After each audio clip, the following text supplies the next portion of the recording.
Le tennis français fait débat. À l'Open d'Australie, chez les hommes, 16 joueurs étaient dans le grand tableau, 8 en 16e de finale, mais aucun n'a rejoint l'écart. C'est le contraste de notre pays, un immense vivier de bons joueurs, surtout à Nice, mais aucun champion. Comment expliquer cette difficulté par rapport aux autres nations?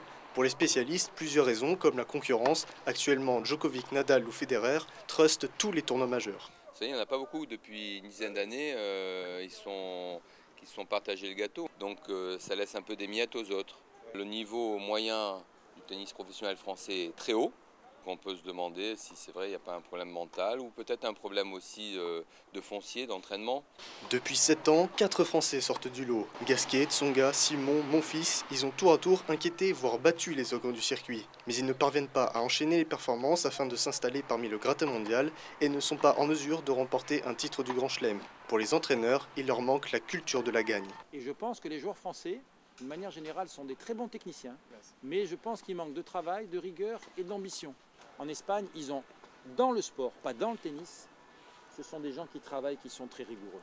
Ils ne lâchent jamais, mais ça commence tout petit. Ils ont une éducation sportive qui n'a rien à voir avec le tennis, une éducation sportive qui est basée dans le respect, le travail, la discipline et la rigueur.